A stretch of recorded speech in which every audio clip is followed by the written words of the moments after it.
Tell me what the hell are you scared of when in the end the only thing Where's that's the love? understand Right here on love's this in the podcast.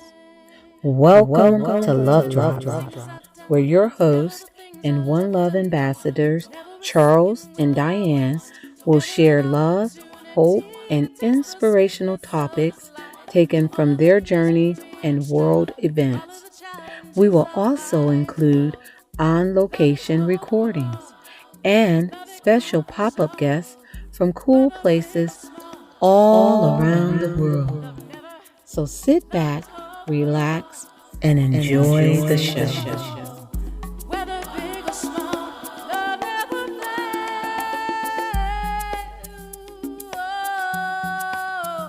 never fails. Oh, love it conquers all. Love never fails. So, welcome to another edition of Love Drops podcast, and we are excited that you're with us. We have a very special guest. We're going to be talking on the topic of change. But before we get into all that, Charles, you want to bring our guest on? Yes, our guest today, Christian, he will talk with us about change, and we've interchanged some ideas prior, but we'll get more in depth after we turn the mic over to Christian, in which he'll introduce himself and get started with our show today. With that said, Christian, you have the mic. Thanks for having me, guys. I appreciate it. I think you might have chosen the topic of change in talking to me because I've experienced so much of it, 3 lifetimes worth of change. And I now do a few things. I'm sort of professionally ADHD, right? So I have a digital media company. I do performance coaching. I do consulting. We do some charity work in Africa. So a few things. And I think some of that passion for a diverse sort of interests come from a lot of change when I grew up. I basically grew up on four different countries, 3 continents by age 7, which all of that was really out of tragedy. I was born in Moscow. We moved to Chile. My dad's Chilean, my mom's Russian. There was a military coup there. My dad was in a concentration camp. We were refugees after a while. A lot of drama, right?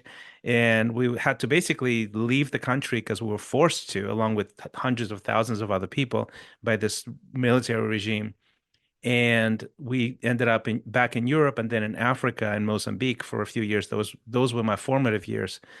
And that was sort of strange too, because there was a civil war that broke out like halfway in, maybe a year in, actually, not even halfway in. And all of these experiences sort of shaped me into understanding and being able to channel change in a positive way. By the time we went back to Russia, where my mom was really wanted to be there, my parents divorced, that was another tragedy. I was sort of, I think, conditioned to take advantage of change, and I got a really good education, got a degree in economics, and then it went into music. I was very musical since I was a kid. And in my mid 20s, I became one of the top pop stars in all of that territory of Eastern Europe, which included Ukraine and other places, like 15 countries. And it sort of taught me that you can really face a lot of hardship, poverty, even civil unrest, physical danger to you and your family, and channel that and almost create a rocket fuel out of it to become very successful. And my first way of doing that was becoming one of the top pop stars. I've sold millions of albums, I've entertained millions of people. And then I understood that there are patterns to that, and I can channel that into producing other people, creating several companies when we moved to the States, 3 companies, 2 nonprofits. And I think that's the fuel that helps other people who are perhaps have big dreams, but the fear of change, the uncertainty that comes with the territory, it keeps them from reaching those dreams. And one of my favorite things to do is to help people navigate that change and then create incredible, incredible art, products, services, and be the difference they were meant to be in the world in the first place when they were born. Wow, that was a lot. So, before we go further, where are you in the world right now, Christian? I live in Austin, Texas. I've lived here for 12 years now. Wow. Okay. Austin, Texas. So I do want to keep going, but curious minds want to know what landed you in Austin, Texas, of all places. Because I'm thinking You got California, you got New York, Florida. So what landed you in Austin, Texas? I was, I had friends who moved here. I was actually in Los Angeles before that, and we did have a business. We did music production and music video production out of there. And a lot of it was sort of remote. It wasn't really anchored to LA, although a lot of the experts and the people that we use, producers, music producers, directors, were in LA. But I had friends who moved to Austin, and they basically kept bugging me about how awesome Austin is. It's creative, it's tech, it's smaller, it's, sort of this thriving. It has it's a big city with a small city feel. And I moved here. I had some church friends who moved here and they wanted to start a church community. And I was like, you know what? I'm ready for a change. This is exciting. I'll move with my company. And a combination of those things basically came together for us to move here. Awesome, awesome. So, yeah, just circling to our topic, living the message of change, because a lot of times we hear about change, people give you steps to take changes, different philosophies for change, but it's the actual living the change. So, when your life speaks of, taking those leaps, living those changes, right? Then people are more adapt to listen and pay attention. So people, pay attention more to what you're doing, more to what you're living than what you are saying. So it seems to me, just in your introductory, that you've had a lot of chapters in your story, and there's more chapters to come. But you go from refugee, you have a story about being a musician, producer, entrepreneur, philanthropist, all different types of things. So when you find yourself in that space of transition, ready to make a change, what alerts you? What alerts you that, hey, it's time for a change, especially when you're comfortable? What's that alert for you? I think the tension most of the time for most people, including myself, is the tension of sort of status quo. I'm comfortable in this. There's a flow to what I'm doing or how I am. And this deep little voice in your head, right? It's intuition. Most people, I think, ignore the intuition because it will force them to make decisions that create uncertainty, stress, anxiety, and things like that, because there is uncertainty that comes from change. So for me, the main thing is developing the skill, almost like a rhythm of life that allows your intuition to speak, and then trying to discern from that intuition what is almost like a reaction that you shouldn't pay attention to, or a truth that you should pay attention to because it really contains a treasure in it. So I think developing that daily practice of being self-aware enough sets up the stage. If you don't develop that skill, you won't hear the voice. If you don't hear the voice, you're not going to make the change. That's good. That's good. I think for us, it's a piece. So it kind of speaks the same way. But when we are like in that rhythm or that flow, the comfort is shook by just a shaking on a piece. Sometimes it's very subtle. It's just like, something is feeling out of sorts a little bit, but nothing's really changed. It's just an inner feeling. And so it's like, So you kind of you get still and see if you miss something. And from that, a nudge, a pull began to just come. I'll give you an example. We are preparing to go over abroad. We're in a comfortable place right now in the States. We're in our happy place at the beach right now, as a matter of fact. So Charles asked a question. He says, so just you tell me, because we pulling each other. He said, you tell me, how do you know it's a pull and not a run? It's a pull and not a run. And I kind of looked at him and initially I was like, what? And I was like, that's a good question. And so I kind of put it out there. I'm like, how do I know that it's a pull and not a run? Give me a clear sign. So like I speak out, in prayer and meditation, just talking to my father and my mother, higher power. And answers come. I call it like downloads, but the answers come. So, like for us, change is the uncomfortability starts to come, the peace gets shift, and then it gets more and it gets more. And it's at a point where even though you may be in a really good place, it's like the peace is pulling you out. It's like you can't get that peace there. And it's like you got to go. It's time to take the leap. And so I'm not sure for you, and I guess my question would be, a lot of times we get pulled out at the top, like at the top of the game, at a very comfortable place where you say, I could do this for a while. And it's almost as soon as that thought comes, then boom, it's time to change. So as far as like with you, like say, for example, going from Los Angeles to Texas, right? Going from, Los Angeles to Austin. What was that pull like? I know you said your friend said it. So okay, that's planting the seed. But what was it that made you say, you know what? I'm going to move my family. I'm going to take and move my family. What was that overwhelming, just pull for you? Charles is a very wise man asking the question, is it a pull and a run? Because I think that's a core question that everybody should ask themselves. Because running from the problem, you will never outrun the problem, right? Wherever you go, there you are. The problem is usually inside of you. Maybe a year before we moved to Austin, I had that urge that felt to my wife as a run, and I was just uncomfortable with some local relationships. I really wasn't invested in some relationships. I felt a bit alone. There's just stuff inside that I need to figure out. And I remembered very distinctly talking to Deb, my wife, and this was a year before we actually moved. And I said, why don't we just go somewhere, have an adventure, And and she looked at me, and she's sort of this very wise woman. Sometimes she just stuns me with her wisdom. She looks at me and she goes, I think you need to have an adventure within, honey. Mm. And what she was basically saying is, yeah, you're trying to run, and that's not going to solve anything. And I listened to her, and I took a year to really recalibrate my game, recalibrate my aspirations, my plans, what I wanted to do. And in a year, when we moved to Austin, it was clear to both of us that there was a pull and not a run, right?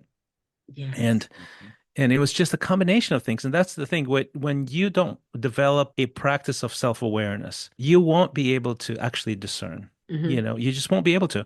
So for us, I can't even point at one thing. It was like three or four things. Yes. But those three or four things in a state of peace, wisdom, with people in community around you telling you, yeah, I can see the same thing. I think it makes a lot of sense. Having sort of this accountability, almost community, right? Framework. Yes. All of that together was, yeah, we should move. But it was not this one screaming thing. Yeah. Right. Charles. There's so much that you've said that doors were opening all throughout my mind, from Russia, Alexander Pushkin, and on and on and on. And Wow, you know Pushkin? What? That is yeah, amazing. It's so rare that I hear somebody who knows that name. oh, Alexander Pushkin, yes. Uh, well, I don't want to dwell on it, but a very good friend of mine is from Armenia, and we would talk about a lot of things. And when I mentioned Alexander Pushkin and my background in philosophy, he's, wow, let's talk more about it. And we did. He was from Armenia. I Max love Terry, Pushkin. Max Yeah. Terry, yeah, Alexander Pushkin. And some of the things that you had mentioned, I was reflecting on those for myself. I was going through life like chasing a carrot. Doors were closing and opening and closing before I could go through them. And then I had to take a real good introspective look at myself and get outside of and ventured out on my own, develop my own company, my own skills and things of that nature, in which you touched on. And I say, wow, okay, I did those, and I should have did them a lot sooner. And the things that you are sharing, wow, there's wealth of knowledge contained within all of them. That change is there. Change is one of the main things that is a constant change, and we're It doing is. it. You're Yeah. absolutely right. Yep. Yes, and we certainly appreciate you sharing those changes. Okay, Yeah. so I'm going to piggyback on Pushkin, although you did say that you don't want to dwell on it, but I want to dwell on it because you probably know the story, but I'm going to tell the audience, right? Why is Pushkin an incredible figure? Because most of us are limited by literally our own belief that we don't have the resources to do the things that we dream of doing. We don't have the ability. I don't have the money. I'm not thin enough, not pretty enough, not this, not that. I'm just a little piece of the machine. I don't have the privilege. I don't have the right accent. I don't have the right color of my skin. All of those things, right? These are things that stop us from actually transcending Hmm. what society tells us we can and cannot do. Why is Pushkin important in that story? And I think if you're of African American descent, you'll appreciate it. Pushkin, Alexander Pushkin, is the father of Russian poetry. He is the Shakespeare of Russian culture. How he writes, it is, if you have the privilege to speak Russian, you read what he writes, and it's just absolutely stunning. It's like when you read Shakespeare and you go, "Who speaks like this?" Right? It's like music in words. That's what Alexander Pushkin was for the Russian culture, literature, and poetry. But Alexander Pushkin is black. Yes, He's the it is. great grandfather of a boy who was a slave boy. He served somebody in Constantinople, and that somebody gave him as a slave as a gift to a Russian ambassador in Constantinople. The Russian ambassador of Constantinople brings this boy as a slave to Moscow. He's around Peter the Great, the Tsar, and he gifts that boy to Peter the Great. Peter the Great basically adopts him as a son, essentially, sends him to the best schools in Europe, and this boy becomes a luminary, an admiral in the Russian army. He corresponds with Voltaire. He Mm. was, I think, called the Black Pearl of the Enlightenment or something like that. Like he had such reputation and admiration in the European sort of higher circles, and he becomes incredibly influential as a general, as a thinker. And then Alexander Pushkin is the great grandson of this guy. His name is Hannibal. My point is this. My point is this is a man who went from slavery to the top of the hierarchy, and his grandson he was mixed. He could basically say, "Look, I don't fit in. I look a little not like everybody else." And the reason I sort of admire that and even identify with that is that I was this brown-skinned Latino-looking kid in very white Russia, and it's a very prejudiced society, by the way, right? And you could just take that at face value, or you can say, I can create music, I can dance, and I can entertain in ways that no one else can. Yes. And I will turn what on the surface could be a disadvantage, right? I'm a minority in this very sort of white dominated culture. And I go from sort of this immigrant to a exotic sex symbol. Same person, Yeah. but you decide to become so good at what you do, and you're not stopped by what the world might tell you or dictate to you.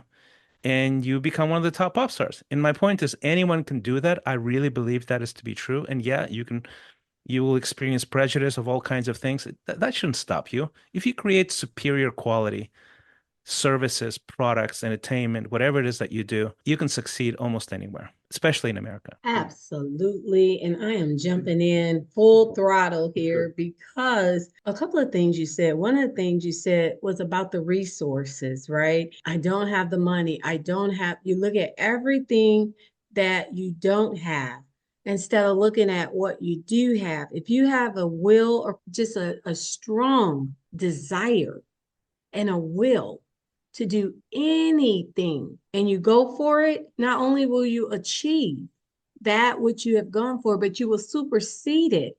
And a lot of times it'll go over into something other, something better, right? We know this because for the last 9 years almost, we have been going around the United States just on a mission of living love, period. Not talking about it, not roundtabling it, but actually living love, going into places that we never been, knew no one, and come out with just villages. When the pandemic started, people were just complaining and talking about all the disparity. We said, what can we do with this? So that's how this podcast came, Love Drops. We started dropping love into a situation that appeared hopeless, right? And started bringing inspiration and finding people that also was wanting to drop in inspiration and, just bringing it forth. So it's about being the change. One thing about living the message of change is bringing the change. If it's something that you don't like, then change it. If somebody won't let you come to their table, build your table. Exactly. If you build it, what you need will come. And I think this is a great point to say that if you're not getting your answers where you are and you've been just trying, then you need to start moving. You need to just pick a direction and start moving in that direction. I'm not saying take off running if you don't have it right away, but once you start moving in direction, things will begin to open up. A lot of times you will not get it from a standstill place. You have to put it in motion and show that you are going for it. And Charles, I saw your fingers. Yeah. What came to mind is we continue to go forward and build on the positives. What we're doing is suppressing the negatives. And we continue to build on the positive. What's happening that we can build on. Let's continue to build. And other things come into play as we're doing that. We don't know all of the next that's coming into our lives, but we do know we're going to go forward on a positive and continue to build on that positive. Absolutely. And not let people stop you. I'm sure that throughout the course of your life and changes, I'm sure that you've faced opposition. I'm sure that you've done things, made changes that seemed absurd, like walking away from your job, as a nurse, walking away, at top of your game, leaving your home in Pasadena with your family, looking at you like, what the heck? They have lost their minds. Even to this day, with all the track record, our family sometimes is like, well, okay, you guys need to, not so much, just tone it down. And so because of that, we're getting ready to take an over the pond adventure. We have crisscrossed Route 66 so many times, and we have served so much here that it's time for us to take it across the pond and serve. So that's our greatest leap. That's our greatest change. How do we feel about it? We feel like we got to go. We got to go. We got to go. Yeah, on that note, we're not scared or afraid. We're concerned, but we're still going forward with concerns and doing that. And I've always said that health is wealth. So we take care of our health, it will take care of us, and we continue to go forward and build on the positives and sharing things accordingly. Yeah. So what is something that you've done that looked absurd from the outside, or where you face some opposition and, just making a change? Well, I mean, the first one was just becoming a musician, where the chances of success are almost zero.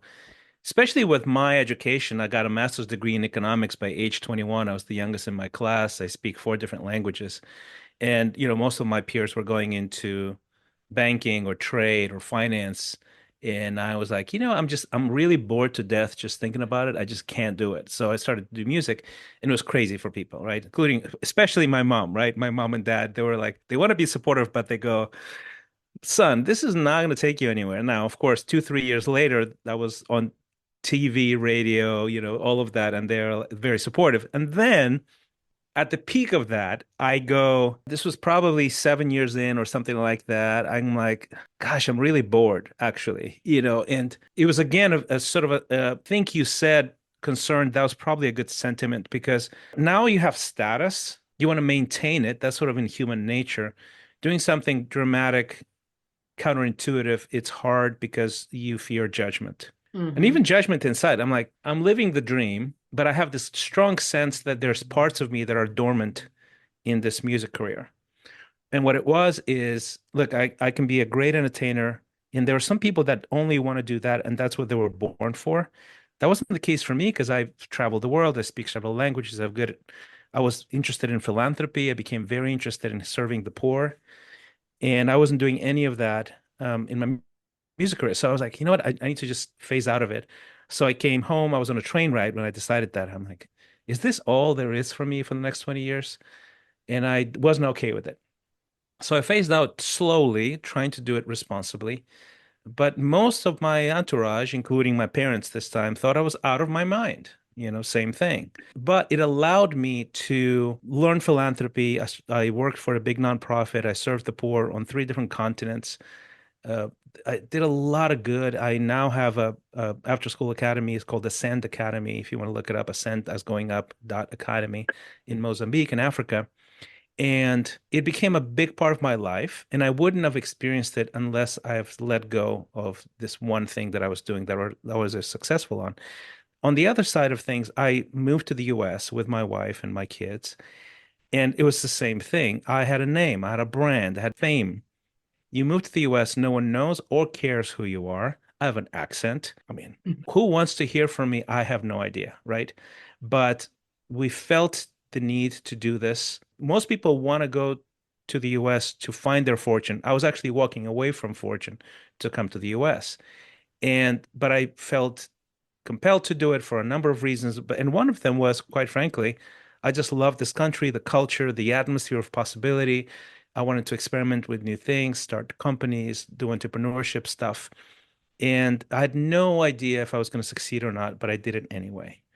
And my point is, again, going back to that place of knowing, deep knowing and intuition that doesn't give you proof of success, but it gives you a very strong signal. And you only get that signal when you create a lifestyle that allows you to hear wisdom and intuition. And that's really one of the key skills that I teach to my performance coaching clients is how do you go from being a successful, it doesn't matter who, an engineer, a salesperson, a real estate executive or musician, an athlete, to understanding the nuance of your journey, of your path, so that you can make decision after decision after decision that takes you to change, that is positive, and it takes you to a new dimension of success, a more holistic level of success in life. Mm-hmm. That is so good. And one of the things that really resonated with me is what you said about your parents. By the time Charles and I started this journey, my father had already transitioned.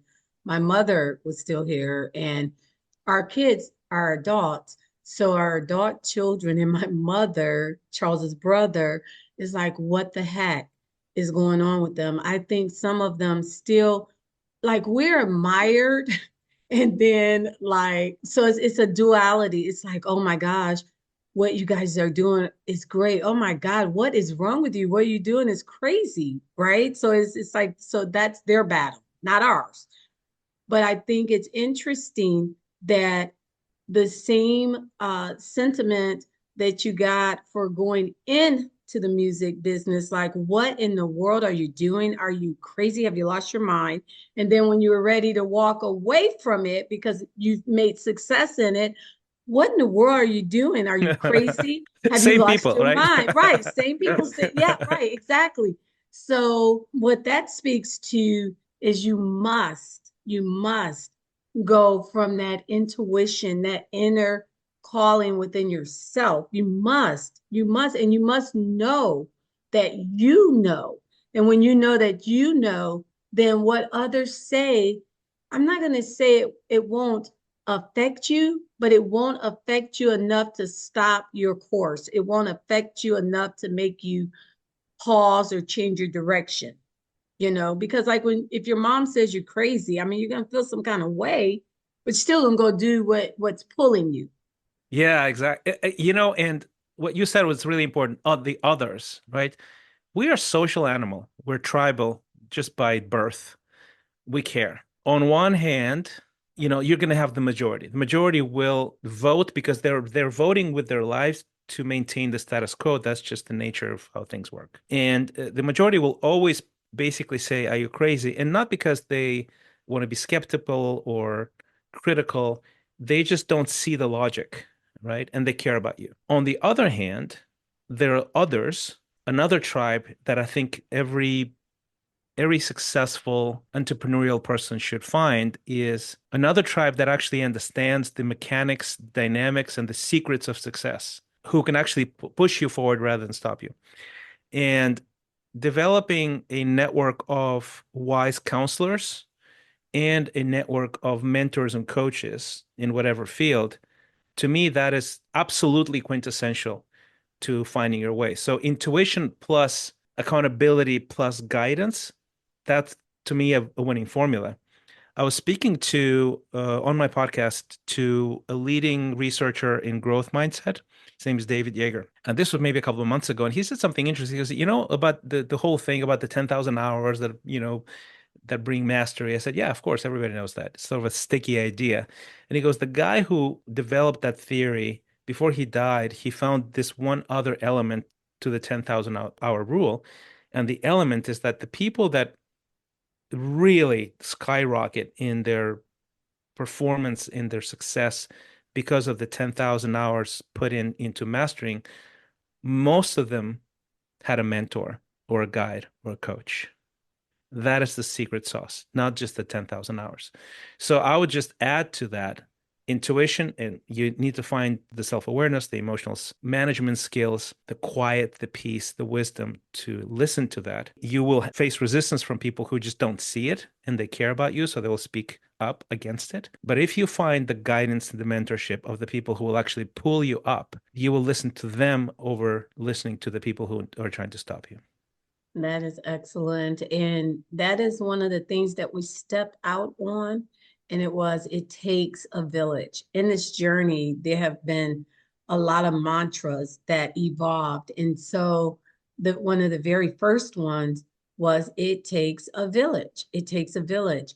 And your village will come. Like you said, there are like-minded people. So as we started, there are many people that were doing similar things, not the exact same thing, but similar things. And they would just appear. And we knew that that was just a divine, kind of like a divine guidepost, like keep going. And they usually came when you start kind of not just feeling tired, because in change and, just making these changes, as you know, I'm sure, you can get weary at times because it is high frequency and it is definitely the road less traveled.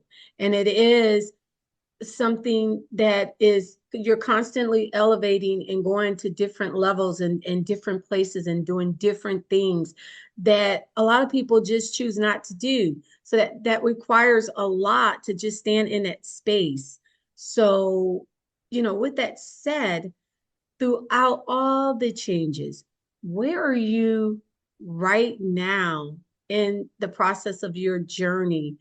Where are you as far as with change? I told you where we are. We're getting ready to go abroad.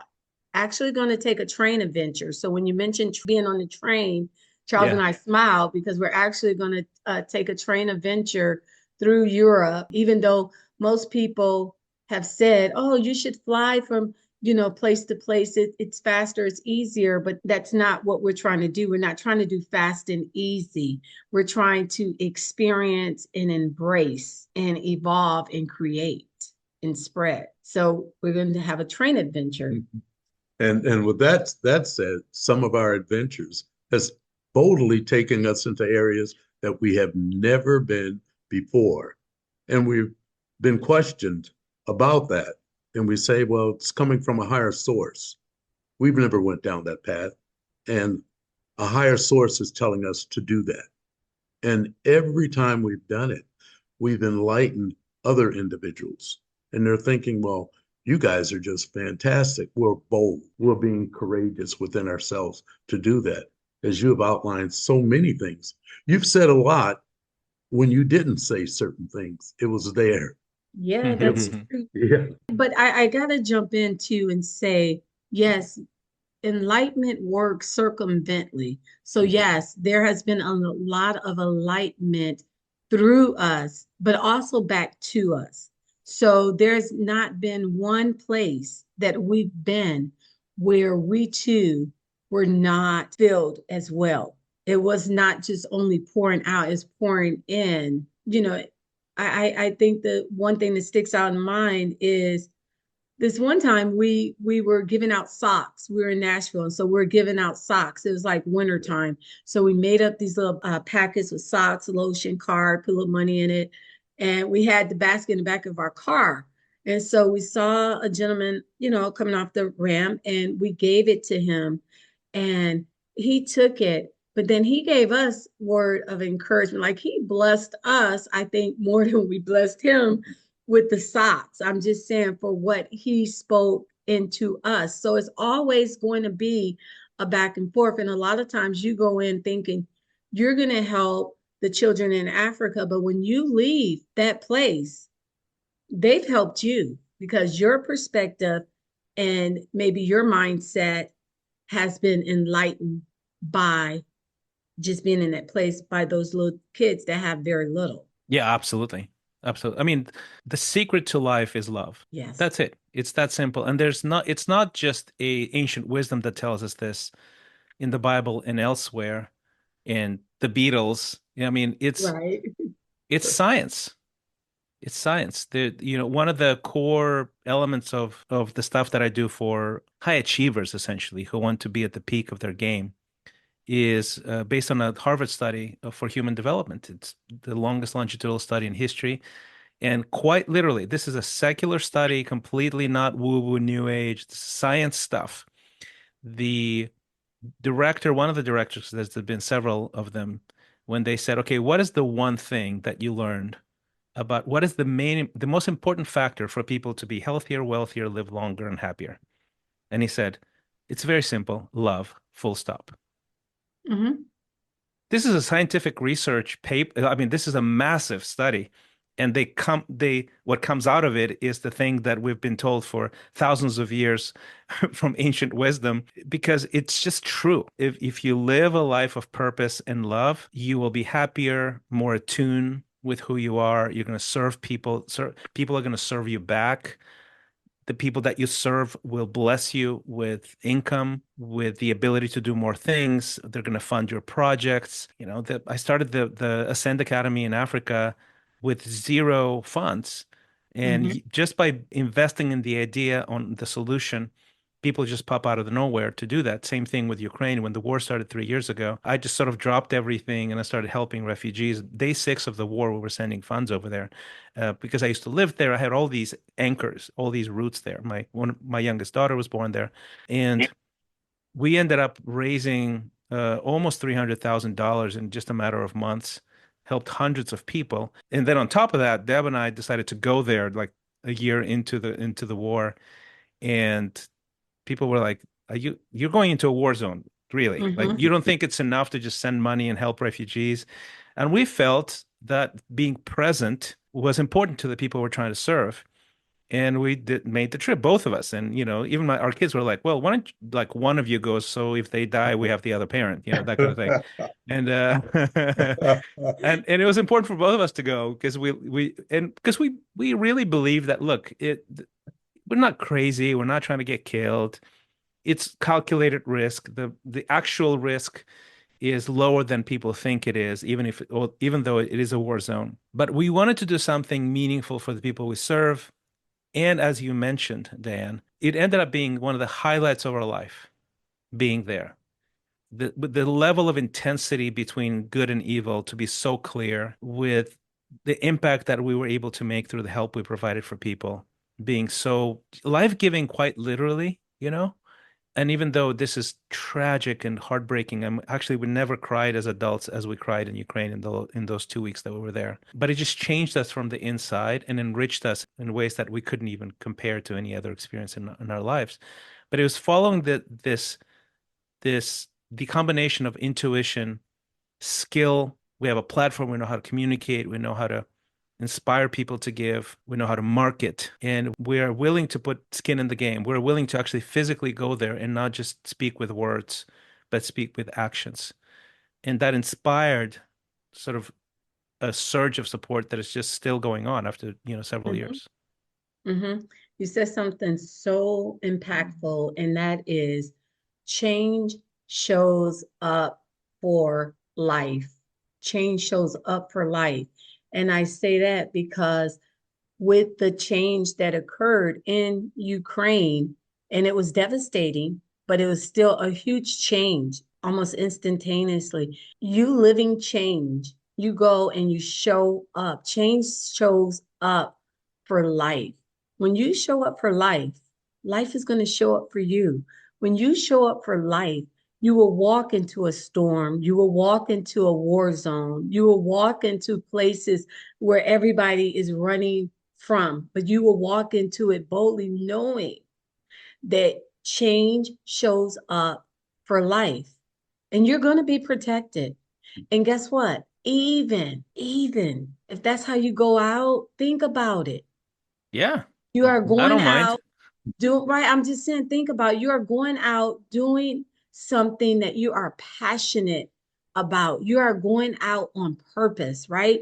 You're not going out because you got hit by, somebody driving distracted or, that you fail. It's like, I'm going out on purpose. I came into this life with a purpose. I'm going out on purpose. Yeah. But that doesn't make sense to your rational mind. No, And no, so no, and that's to your why, fearful mind as well. It doesn't make any right. sense. And so, you know what, I wanted to bring up a point and then I'm going to pass over to Charles real quick, but I want to bring up a point, and that is I heard something that you said, and you were just, it was, I'm going to use creative liberty here, but it's kind of like when you embrace that, life is going to bring change and you're not fearful of it, and you're not fearful of it.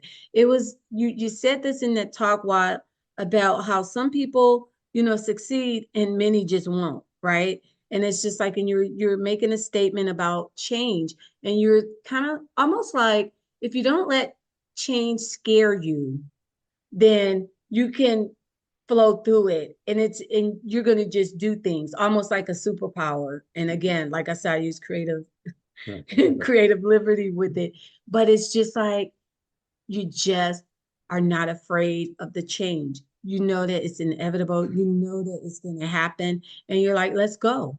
And it's like, but it's going to be different, or it may change this environment. And it doesn't matter. When you live in change, then you're flowing fluidly, right, with that change. That is so true. And with these changes being positive, it takes on a domino effect and it goes on and on and on. And you look back and you say, wow, did I do that?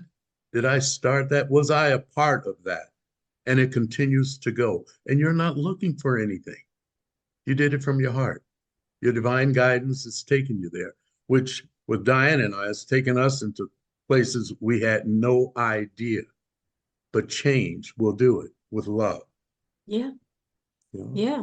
So with that, I mean, I think we could talk on and on. I'm not surprised at the conversation. I knew it would be impactful. I knew it would be a great conversation. What are you right now working on?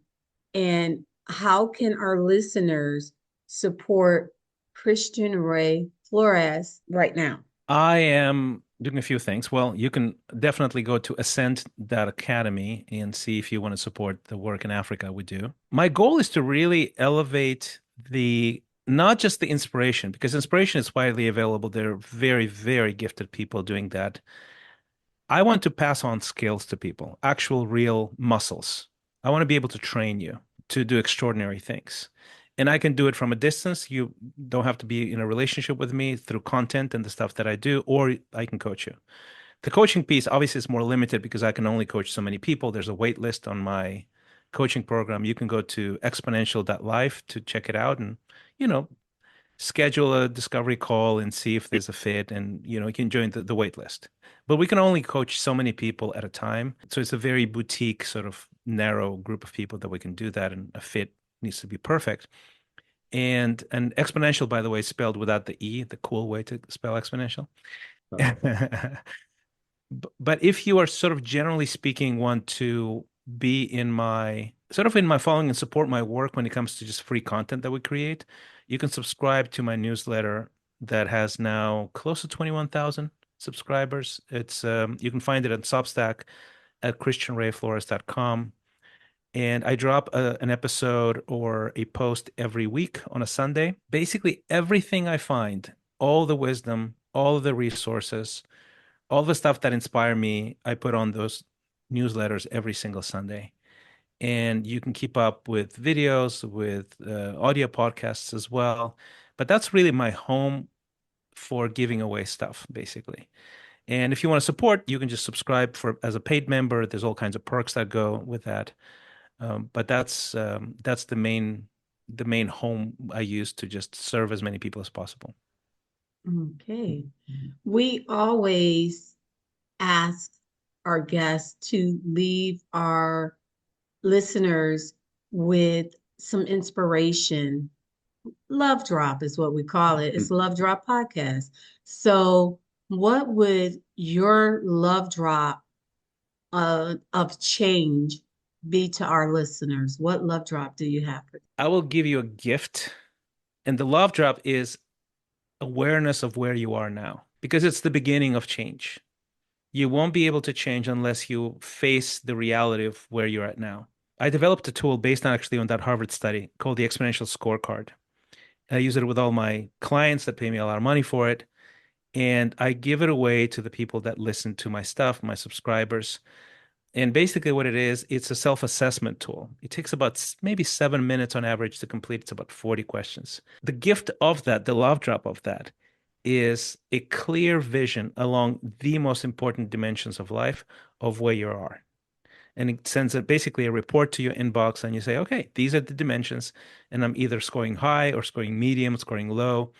And if I can have a sober look at where I'm at, because you can be high on all kinds of things and very low in others that are very important, you can use that report to start planning change in your life, really investing in it. You can find the Exponential Scorecard at exponential.life/score.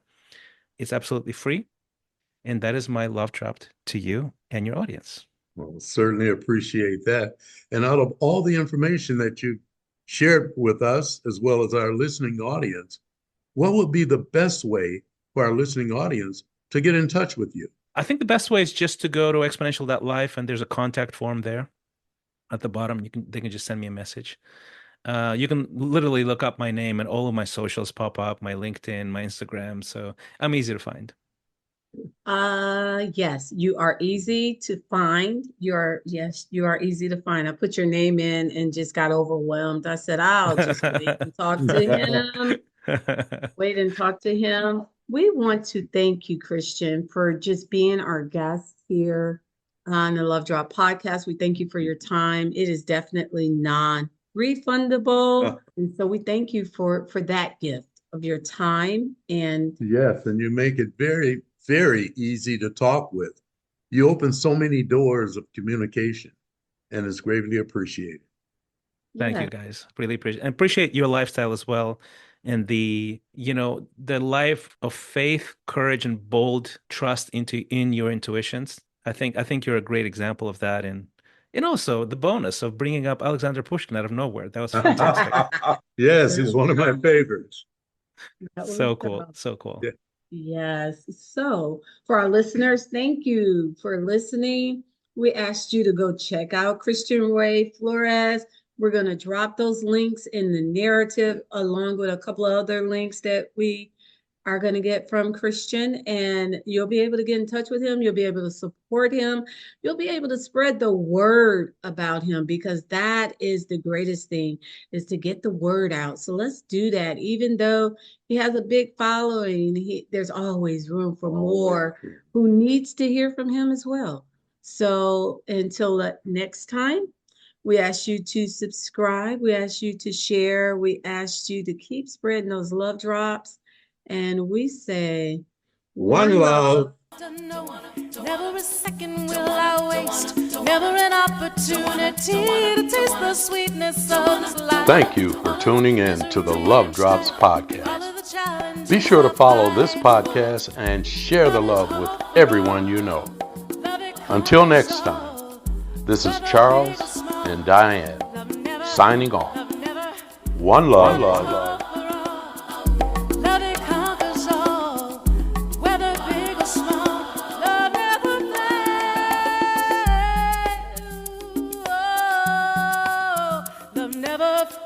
Love it conquers all. Love never